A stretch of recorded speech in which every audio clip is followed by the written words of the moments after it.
How many of you remember this man this day? And Put it on the comment section, your thoughts about his speech. Edo governorship primaries. As I'm sure you know by now, the NWC had reasons or cause to review the governorship primary that was conducted last week as the controversies arising from the conduct of that primaries. And so today, as a party member and of course a leader of a party in Edo State, I came to discuss some of the issues that I think are relevant, and also in order to ensure that the APC family in Edo State, conduct themselves in a manner that the president will be proud of the outcome of the primaries. Because at the end of the day, after the primary, we are going to face the main election. There have been a lot of rumors which I thought Mr. President should speak to, and I needed some clarification from him because as the leader of the party, there are a couple of things that I want to be sure that I know where he stands. One of them is the issue of zoning. The president has affirmed that he has no voting right in Edo State, even though Edo State people have voting right to vote for the president. And just what matters to him is to ensure that APC members in Edo State, in a direct primaries, participate in a free and fair primaries. That is the decision of the president. There have been rumors in the air that there's probably zoning to one area or zoning to another area.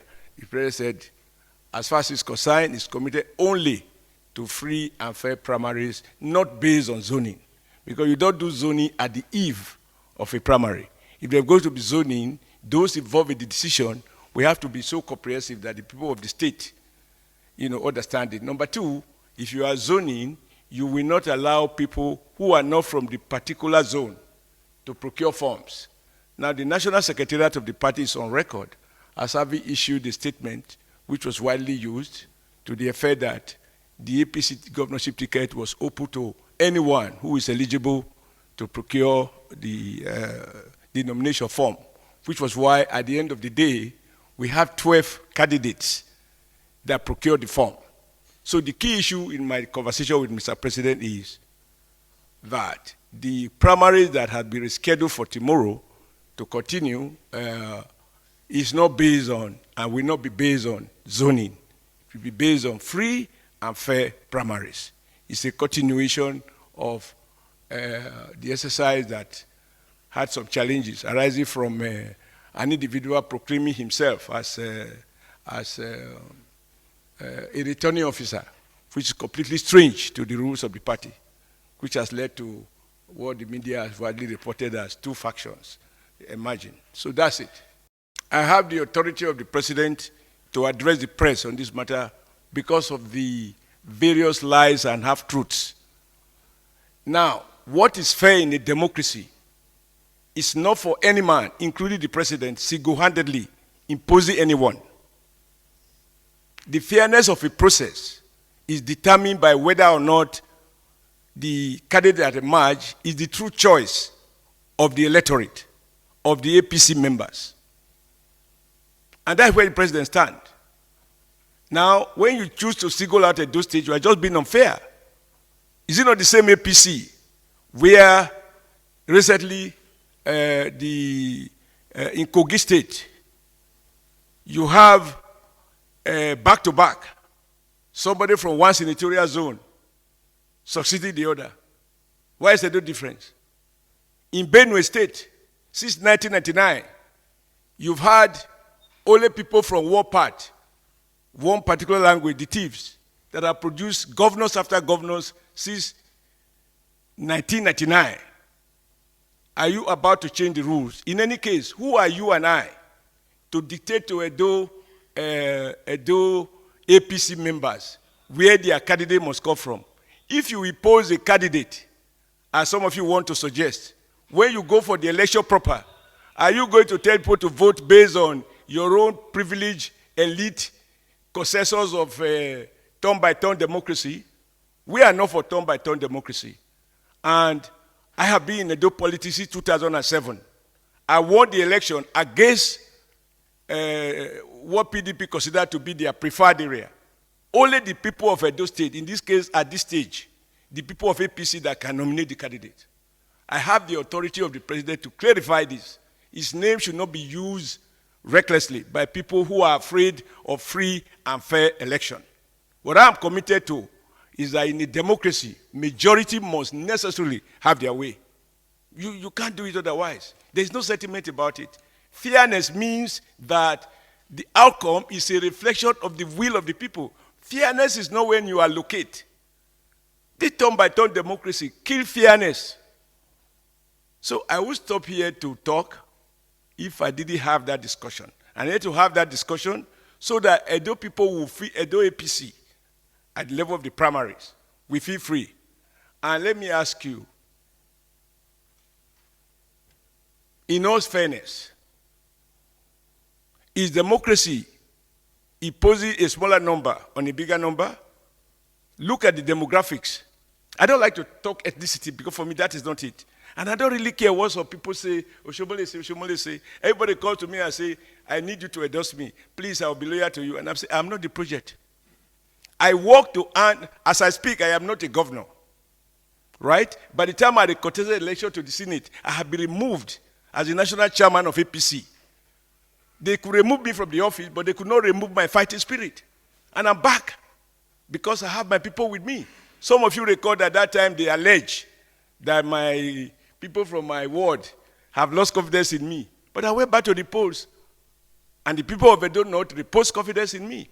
So I am used to losers try to find somebody to blame. They come to you the daytime and the nighttime soliciting your endorsement. And when you don't endorse them, then they say you are endorsing somebody. Don't I have a voting right? Even in US, you hear of superdelegates. So when Obama backed Mrs. Clinton, so was there anything wrong with that? When he advised his then vice president, now the president Biden, Obama still back him. So what manner of democracy? Do you know why people have to conduct themselves properly and earn the trust of your constituents when you are in office? It's to ensure that you gain their respect.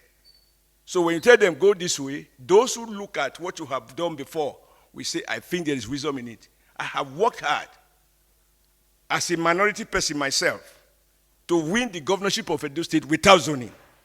I'm not a product of zoning. And I contested election against a general, a retired general from Benin. And the Benin people across the 77 wards voted for me. I didn't need zoning. All I needed was to say my name is Oshiomhole. This is what I've done in road infrastructure. This is what I've done in healthcare. This is what I've done in education. This is what I've done in employed teachers. And all of those basic things that people need. And Benin people in their wisdom voted for me massively. And I got 80/18. I defeated even the leaders, PDP leaders in the video local government. I am not a product of zoning. I am not a believer in turn-by-turn democracy. I believe Nigeria will do better when he puts its best foot forward. But the important thing is that I have the authority of the president, and you can cross-check. I told him, can I announce what I discussed, namely whether or not tomorrow's run-up election is based on zoning? And he said, no zoning. It's merit and fairness. Fairness is not by individual allocating. Fairness is by the process. Members participating in a direct primaries. The president is a Democrat. And he has given me assurances that makes me happy that only APC members will determine who their flag bearer will be. Because it's they who will carry the burden of the campaigns to get the people to vote. Quickly, let me respond to this video. I believe when this video was flying then, I was not opportune to have my YouTube channel. If not, I would have spoken against this video. Because this is one of the videos that deceived so many people in Edo State, including the ruling party then, the PDP, thinking that since Oshiomhole came on national TV to say from the President Bola Ahmed Tinubu that the Edo State election, the primary and the governorship election is going to be free, fair, and credible. They all believe and they bought that propaganda. They bought it and they were running with it. My question would have been, Can a good fruit come out from a bad tree? It's not possible. A good fruit cannot come out from a bad tree. Even the president that is talking about free, fair, and credible election, the way he himself became the president of the nation was not free, was not fair, was not credible. So how do you expect such a person, even when he came to Edo State and said he's going to deliver Edo State to APC? He said it. It was on national TV. So how could PDP just lose guard and believe that from a bad tree is going to come forth a good fruit? It's not possible now. I would have spoken concerning it. This is one of the videos that was used to sell out the vote of Edo people. And again, talking about the ASAN agenda and all, even Oshiomhole, who was then the APC chairman in Edo State, spoke against Zuni in the governorship election. If not Obaseki that was in PDP that said, it is time for the ASAN people to rule. This Okpebolo that we are having now will not even smell that position. It will not even smell. And if you recall, even the deputy governor now, which is Dennis Idahosa, was the one who won the primary. But because of the ASAN agenda movement, they quickly twist it to him becoming the deputy, while Okpebolo becoming the governor. And in doing that, APC did a very big evil to the Edo people. Bringing Okpebolo is a nice person, but bringing Okpebolo is a nice person as a human being, but it's not the right person to be the governor. Never. As with his qualification, no way. He shouldn't have. But they play politics with all of this and deceive Edo people, and INEC contributed hugely to the corruption. INEC, then judiciary smeted it. All of this was just the plan. It just shows how Nigeria's system, electoral system, is being run in Nigeria. Even Tinubu in his own time came out and said it is his turn to rule as the president of the nation. Then he also came out in Edo State and said he's going to deliver APC to Edo State. And these two boasts that he made, he achieved it, which is not supposed to be. If the people of Edo State and the people of Nigeria are the ones that are really choosing their leader, such kind of statement should not stand. You understand? It is time when in Edo State and also in Nigeria, where we begin to exercise our democratic power. Democracy is power for the people, to the people, and by the people. So democracy is about the people are the one who owns the power. So we dictate who rule us and who we want or who we don't want.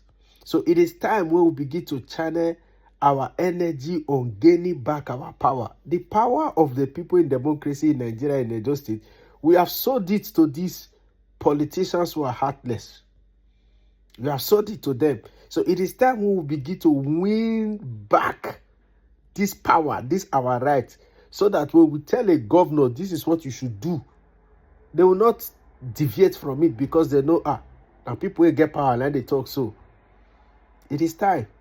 Okpebolo is not, see, more common politics, more common play. Okpebolo no dey do anything for Edo State. Nothing. Flyover.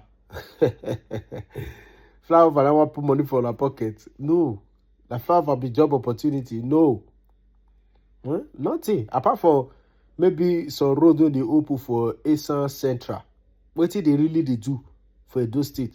Even some of the roads will be say they come out to say the commission where everybody see. When we say they spend billions to commission. What happen to those roads? It's abandoned. They abandoned. Even the Saint Tinubu will say Nigeria is free from debt. He said it. Nigeria is free from debt. Do you know that he said it on the 3rd of September 2025 that Nigeria is free from debt? But on the 5th of September, Nigeria took a loan of 1.75 billion. It is well. I beg you.